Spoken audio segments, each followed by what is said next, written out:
عمومی طور پہ ہمارے ہاں جو محبت کی شادیاں کہی جاتی ہیں وہ زیادہ تر ناکام ہوتی ہیں اور طلاق تک نوبت پہنچتی ہے۔ اس کا سبب کیا کہ کچی عمر کے بچے اپنے جذبات سے فیصلہ کرتے ہیں اور ان کی نظر کے اندر صرف ایک دو چیز دیکھنے کی ہوتی ہے جس سے وہ فیصلہ کرتے ہیں، لیکن کہنہ مشق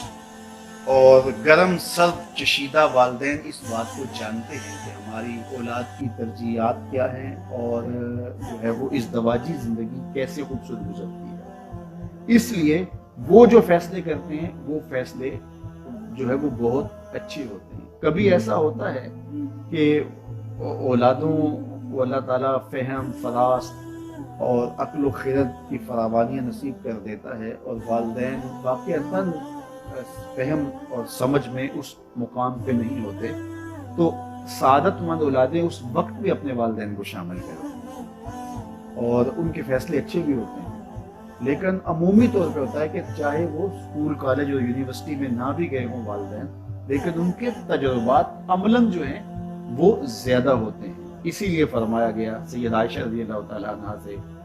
مروی روایت ہے، ایما امرأۃ نکحت بغیر اذن ولیہا فنکاحها باطل فنکاحها باطل فنکاحها باطل، 3 مرتبہ فرمایا، جو خاتون اپنے ولی کی اجازت کے بغیر نکاح کرتی ہے اس کا نکاح باطل ہے، اس کا نکاح باطل ہے، اس کا نکاح باطل ہے۔ تو عمومی طور پہ وہ نکاح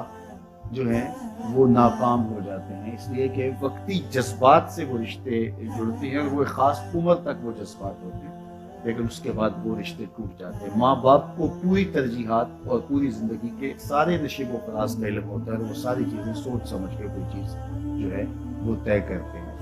اس میں بعض کا ایسا بھی ہوتا ہے کہ والدین بچوں کی ترجیحات دیکھے بغیر اپنی خواہش کو مقدم کر دیتے ہیں، تو یہ چیز بھی تناؤ کا سبب اور طلاق کی نوبت تک پہنچا دیتی ہے۔ یعنی بعض کا ماں باپ کو ضد ہوتی ہے کہ میں اپنے رشتہ داروں میں ہی اپنے بچے کا نکاح کرنا ہے اور وہ بیٹی جو ہے اس کا مزاج نہیں جڑ رہا ہو، تو یہ خواہش اچھی ہے، لیکن اگر ان کی زندگی تلخ ہوگی تو اپنی خواہش کو اولاد کے لیے قربان کرنا ہوگا۔ بہرحال جو بھی ذرائع ہیں طلاق کے، جو بھی اسباب ہیں، محرکات ہیں، نتیجہ اگر طلاق تک پہنچ جائے، مرد کو پھر بھی اس کی مردانگی روک رہی ہوتی ہے اور عورت بلا جھجک جب وہ جذبات میں آتی ہے تو وہ طلاق مانگنے میں دیر نہیں کرتی، اور بہت ساری طلاق جو جذباتی ماحول میں ہوتی ہیں اس میں قصور خاتون کا ہوتا ہے کہ وہ طلاق مانگتی ہے، تو عورت کو کبھی بھی طلاق نہیں مانگنا چاہیے۔ ہاں اگر واقعتاً اس کا استحقاق بنتا ہے، وہاں زندگی گزارنا مشکل ہو گیا تو وہ عدالت میں رجوع کر کے خدا لے سکتی ہے۔ لیکن یہ عورتیں جو ڈٹ جاتی ہیں کہ ٹھیک ہے مجھے بھی فارغ کرو، میں ایک لمحہ اس گھر نہیں رہنا چاہتی،